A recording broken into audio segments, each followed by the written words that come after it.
Release ہوتے ہیں اور تکلیف دہ چیزیں سوچنے سے ایسے ہارمونز ریلیز ہوتے ہیں جو انسان کو بیمار کرتے ہیں. اسٹریس ہارمونز ریلیز ہوتے ہیں انسان کے جسم کے اندر. نہ کچھ کھایا نہ پیا، صرف تصور سے بھی بعض دفعہ یہ ہارمونز جو ہیں وہ ریلیز ہوتے ہیں. تو یہ تصور جو ہے یہ کوئی معمولی چیز نہیں ہے.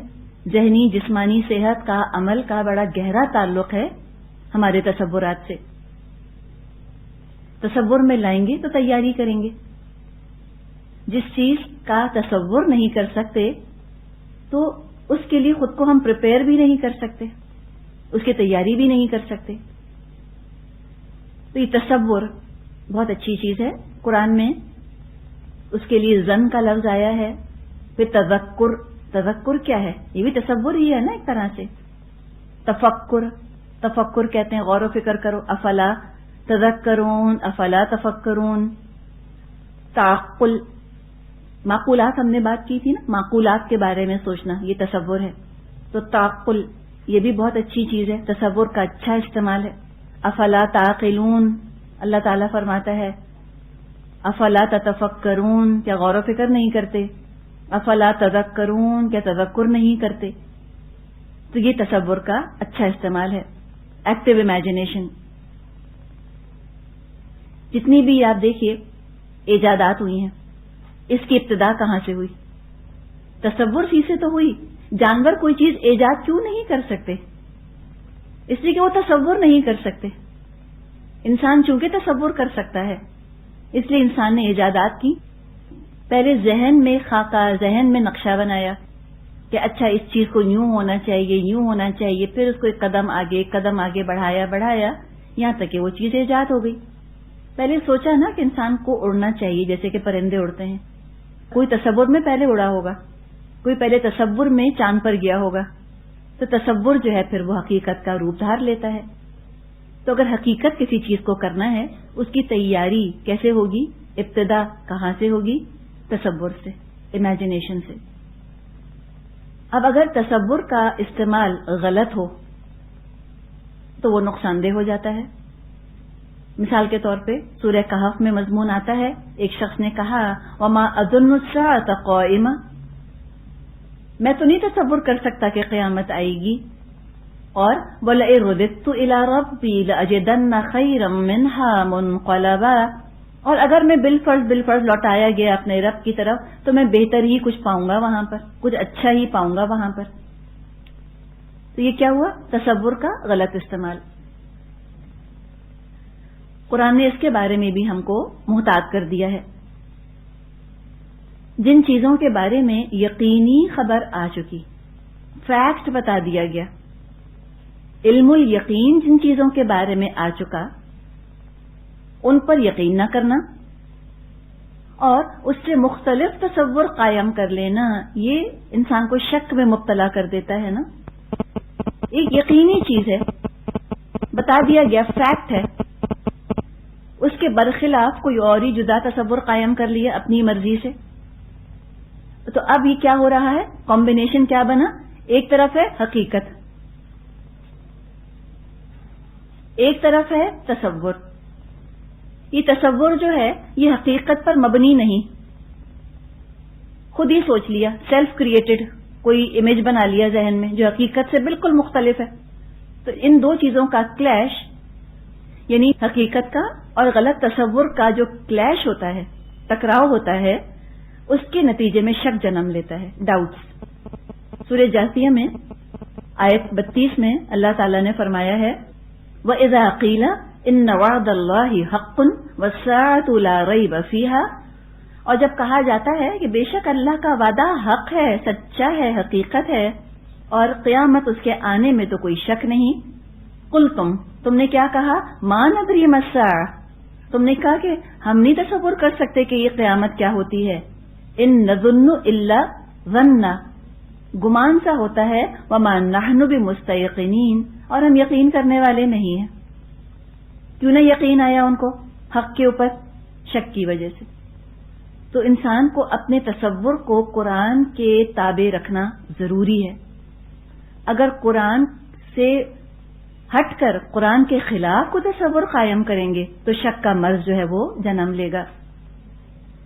اسی طرح تصور نقصان دہ ہوتا ہے جب بغیر ثبوت کے، بغیر پروف کے دوسروں کے بارے میں کوئی تصور قائم کر لیا جائے. خود ہی سوچ لیا، خود ہی تصور کر لیا، تو یہ ظن، یہ گمان، یہ بھی بعض دفعہ نقصان دہ ہو جاتا ہے. سورہ حجرات آیت نمبر 12 میں اللہ تعالیٰ نے فرمایا ہے، یا ایھا الذین آمنوا، اے لوگوں جو ایمان لائے ہو، اجتنبوا کثیرا من الظن، بہت زیادہ گمان کرنے سے بچو. کون سا گمان؟ لوگوں کے بارے میں، وہ ایسا ہے، وہ ایسا ہوگا، وہ تو یہ کہے گا. ایسے گمان زیادہ نہ کرو. ان بعض الظن اثم، بعض گمان گناہ بن جاتے ہیں. یعنی ہر گمان، ہر تصور کو نہیں منع کیا، بدگمانی کو منع کیا، اس لیے کہ بدگمانی بھی تصور کی ایک قسم ہے. بغیر ثبوت کے تصور کر لینا کسی کے بارے میں کہ وہ میرا برا چاہتا ہے، وہ میری برائی کرتا ہے، وہ میرا دشمن ہے، یہ چیز رویے میں خرابی اور بگاڑ پیدا کر دیتی ہے، کھچاؤ آ جاتا ہے، تعلقات بگڑ جاتے ہیں. تو بلا ثبوت تصور کو بھی منع کیا گیا ہے، یہ نہ کرو. تو یہ تو بات ہوئی ہے تھوڑی سی تصورات کے بارے میں. جو تصور ہے یہ انسان کو موٹیویٹ بھی کرتا ہے، جذبہ محرکہ بھی بنتا ہے. تصور، مشکلات انسان اٹھا رہا ہے یا کسی پریشانی کا وہ شکار ہے اور وہ تصور کرے آخر کا، نتیجے کا، کہ نتیجہ کتنا اچھا نکلے گا، تو انشاءاللہ تعالی وہ مشکلات پھر اس کو ہلکی لگنے لگتی ہیں. اچھا گمان رکھے، اچھا تصور لے کر آئے. بلا ثبوت بغیر وجہ کے ڈپریشن میں چلا جائے گا، ورنہ تو بلا ثبوت اگر اس نے بری بری باتیں سوچ لیں تو پریشان ہوگا. تو جو محنت کر رہا ہے، جو مشقت کر رہا ہے، جو پریشانی اٹھا رہا ہے، اس کے انجام کے بارے میں ضرور سوچا کریں کہ اس کا انجام کتنا اچھا ہوگا. تو انسان پھر پازیٹو رہتا ہے، خوش رہتا ہے، موٹیویٹڈ رہتا ہے، کام کرتا رہتا ہے. مثال کے طور پہ بچہ ہے، امتحان دے رہا ہے، پڑھ رہا ہے، اتنی مشکل اٹھا رہا ہوتا ہے. کیا چیز اس کو اس مشکل سے گزارتی ہے؟ اچھے رزلٹ کا تصور کہ اس کا انجام اچھا ہوگا. اب اگر تصور میں وہ لے آیا کہ میں پڑھ رہا ہوں اور میں فیل ہو گیا، اب تصور کیجئے نا اس کے ذہن کا، کیا لگے گا اس کو؟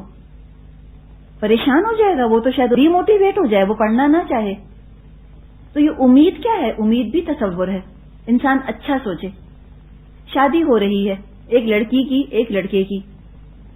عام طور پہ لڑکیاں اچھا تصور رکھتی ہیں کہ میں خوش رہوں گی، امید ہوتی ہے. تو جب انسان اچھا تصور کرتا ہے کہ انجام اچھا ہوگا، ہم انگلش میں کہتے ہیں دین وی گیو اٹ آور بیسٹ، پھر ہم بھرپور اس کے لیے محنت کرتے ہیں، ہم پازیٹو رہتے ہیں، ہم خوش رہتے ہیں.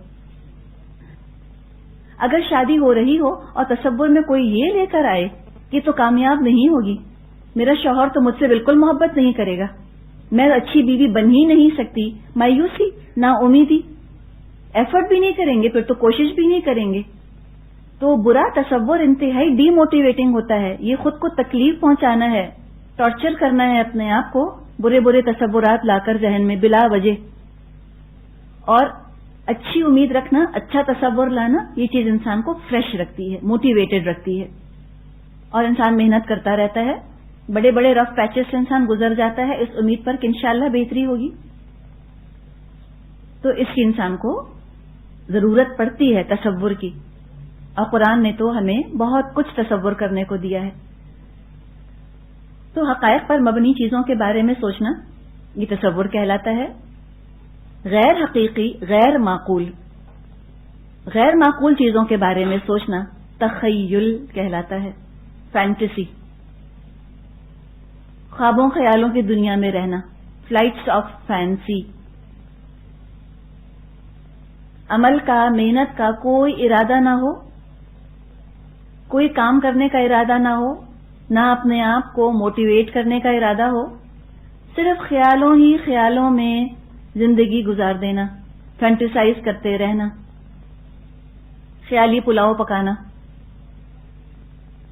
بعض لوگوں کو اس تخیل کی ایسی چاٹ پڑ جاتی ہے کہ وہ ہیلوسینیٹ بھی کرنا چاہتے ہیں. یہ ڈرگس کیا کرتے ہیں؟ ڈرگس کیا کرتے ہیں؟ یہ تخیل کی دنیا میں لے جاتے ہیں انسان کو. اوبلیوین، حقائق سے بالکل رشتہ کٹ جاتا ہے، کسی اور ہی دنیا میں پہنچ جاتے ہیں، غیر حقیقی، غیر معقول خوابوں خیالوں کی دنیا کے اندر. تخیلات،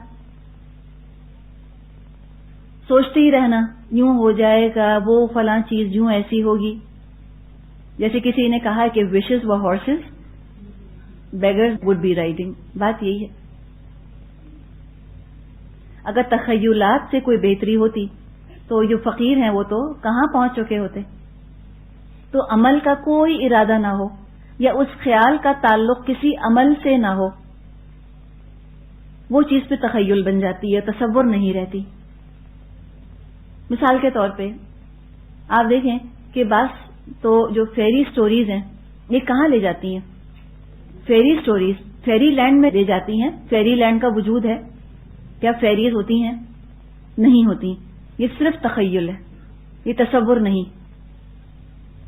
پرنس چارمنگ کا تصور، سنڈریلا جیسا تصور لے آنا کہ میں سنڈریلا بن گئی ہوں، یہ تخیل ہے، یہ نیگیٹو ہوتا ہے، یہ انسان کی قوت عمل کو شل کرنے والی چیز ہے تخیل. جبکہ تصور قوت عمل کو بڑھانے والی چیز ہے، عمل میں مددگار ثابت ہوتا ہے تصور. تخیل جو ہے فینٹیسی قوت عمل کو پیرالائز کر دیتی ہے، اس کا تعلق ہی نہیں عمل سے، صرف ذہن کی سوچ ہے جو گردش کر رہی ہے اندر ہی اندر. جیسے کہ شیخ چلی کی کہانیاں، وہ آپ نے کہانی سنی ہوگی. ایک لڑکی تھی، جا رہی تھی، سر پہ دودھ رکھا ہوا تھا، اور پھر اس نے سوچا، تخیل کیا آیا، فینٹیسائز کرنا شروع کیا کہ اب میں جاؤں گی، میں یہ دودھ بیچوں گی، اور اس کے بعد میں مرغیاں لوں گی، پھر اس میں سے انڈے نکلیں گے، پھر اتنی مرغیاں ہو جائیں گی، پھر میں گائے خریدوں گی، اور اس کے بعد بہت ساری گائیں ہو جائیں گی، پھر میں ان کو بیچوں گی، اس کے بعد بہت ساری گائیں ہو جائیں گی، پھر میں ان کو بیچوں گی، اور اس کے بعد میں بہت امیر ہو جاؤں گی. پھر ایک شہزادہ آئے گا، وہ مجھ سے شادی کی پیشکش کرے گا، میں منع کروں گی. وہ جو منع اس نے کیا، گردن ہلائی، سارا دودھ گر گیا. تو یہ کیا ہے؟ یہ ہے فینٹیسی. کہاں سے کہاں چیز کو پہنچ جانا، عمل ابھی کچھ بھی نہیں. یہ شیخ چلی کی کہانیاں ہیں، یہ فینٹیسائز کرنا. اور انہی فیری سٹوریز نے فینٹیسی ورلڈ میں بچوں کو بھیج دیا ہے. اب لڑکیاں شادی کرتی ہیں کس سے؟ ٹال، ڈارک اینڈ ہینڈسم سے. اب سارے شہزادے کہاں سے اتر کر آئیں گے بتائیے؟ اگر لڑکا ہے، اس کا قد کم ہے، لڑکیاں صاف منع کر دیتی ہیں، صرف شکل صورت پہ منع کرتی ہیں، چاہے متقی ہو، نمازی ہو، شریف ہو، کہتی نہیں پیارا نہیں ہے. اب اگر وہ پیارا نہیں ہے تو کسی قابل نہیں. اگر وزن تھوڑا زیادہ ہے تو انکار کیا. وہی چیز لڑکوں کی ہو رہی ہے. ان کو پرفیکٹ بیوٹیز چاہیے، ان کو وہ پرنسیسز چاہیے شادی کے لیے، گڑیاں، شہزادیاں. تو ہر لڑکی تو سانچے سے نکل کے نہیں آ سکتی کہ سنڈریلا جیسی یا باربی جیسی بن جائے. اور کیا گارنٹی ہے کہ باربی جیسی بیوی ہوگی تو زندگی اچھی بھی گزرے گی، وہ خوش بھی رکھے گی؟ تو یہ تخیل ہے نا. تخیل کو اتنا زیادہ ابھارا گیا ہے کہ ایک غیر حقیقی توقعات جو ہیں اسے وابستہ ہونی شروع ہو گئی ہیں لوگوں کی. تصور کیا کرتا ہے؟ ریالٹی کے ساتھ رہتا ہے. تخیل ڈریم ورلڈ ہے. اسلام ہم کو تخیلات سے نکال کر تصورات میں لے کر آتا ہے. حقیقی چیزوں کے بارے میں سوچو، ڈریم ورلڈ میں مت رہو. غیر حقیقی چیزوں کے بارے میں مت سوچتے رہو.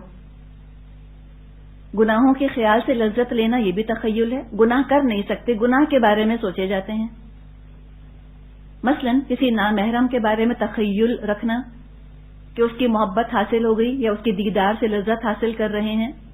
کسی نامحرم کے حسن کو ذہن میں لے کر آنا اور اس کے بارے میں سوچنا تخیل ہے. اور زیادہ تر شاعری تخیل ہی تو ہے، فینٹیسی ہی تو ہے شاعری، اور ہے کیا. اور سورۃ الشعراء میں اس کا نقشہ کھینچا گیا ہے کہ الم تری انہم فی کل واد یہیمون وانہم یقولون ما لا یفعلون. کیا ان شاعروں کو نہیں دیکھا؟ ہر قسم کی وادی میں دیوانہ وار پھرتے رہتے ہیں. آج آسمان کی بات کریں گے، تھوڑی دیر کے بعد زمین کی بات شروع کر دیں گے. ایک بات شروع کریں گے، دوسری طرف چلے جائیں گے. ایک ایکسٹریم سے نکلیں گے، دوسری ایکسٹریم میں چلے جائیں گے. اور جو یہ کہتے ہیں وہ کرتے نہیں. تو تخیل کیا کرتا ہے؟ کردار کمزور کر دیتا ہے انسان کا. تو اس سے بچنے کی ضرورت ہے. تخیل کی ایکسٹریم شکل ایک نفسیاتی بیماری بھی ہوتی ہے، اسکیزوفرینکس کہتے ہیں جن کو. باقاعدہ ان کو لوگ نظر آنے لگتے ہیں. خیر وہ تو بیماری ہے، انسان کا اپنا اس کے اندر کوئی ہاتھ ہوتا نہیں، مجبور ہوتا ہے انسان. لیکن وہ بھی کیا؟ تخیل. باقاعدہ بات چیت کرتے ہیں لوگ، لگ رہا ہوتا ہے کسی سے بول رہے ہیں، انہیں لوگ نظر آ رہے ہوتے ہیں، ہوتا کوئی نہیں. تو یہ اسکیزوفرینیا کی بیماری ہوتی ہے. تو یہ دو چیزیں ہیں، تصورات اور تخیلات. تو پھر آپ دیکھیں کہ کیسے اللہ تعالیٰ نے ہم کو تصورات پر فوکس کرنے کو کہا ہے. جنت کا تصور کرو، جہنم کا تصور کرو، قیامت کا تصور کرو، حشر کے میدان میں کھڑے ہو، اعمال نامے تل رہے ہیں، تصور کرو. اپنے آپ کو بہتر بنانا چاہتے ہو تو اپنے آپ کو پہلے بہتر تصور کرو. تم پازیٹو اپروچ رکھو، تم مثبت سوچیں سوچو. اگر تم نیگیٹو سوچیں سوچو گے، تصورات خراب لے کر آؤ گے، منفی، تو تم ڈپریس ہو جاؤ گے، اپنے آپ کو پریشان کرو گے. فطرت میں اللہ تعالیٰ نے تصور کی صفت اس لیے رکھی ہے کہ ہمارا تو ایمان ہی ایمان بالغیب ہے. ہم نے تو آنکھوں سے دیکھا ہی نہیں، ہم نے نہ چھوا، نہ چکھا، نہ دیکھا، نہ سونگا. تو اگر یہ تصور ہمارا نہ ہوتا تو ہم غیب پر ایمان بھی نہ لا سکتے. حقیقت ہے. تو تصور بہت اچھا ہے. تخیلات سے، غیر معقول چیزوں سے، ان لاجیکل چیزوں سے دور رہنے کی ضرورت ہے. والآخر دعوانا ان الحمد للہ رب العالمین. سبحانک اللہم و بحمدک نشہد ان لا الہ الا انت نستغفرک و نتوب الیک. السلام علیکم ورحمۃ اللہ وبرکاتہ. نحمده ونصلی علی رسولہ الکریم. اما بعد فاعوذ باللہ من الشیطان الرجیم. بسم اللہ الرحمن الرحیم. رب اشرح لی صدری ویسر لی امری واحلل عقدۃ من لسانی یفقہوا قولی.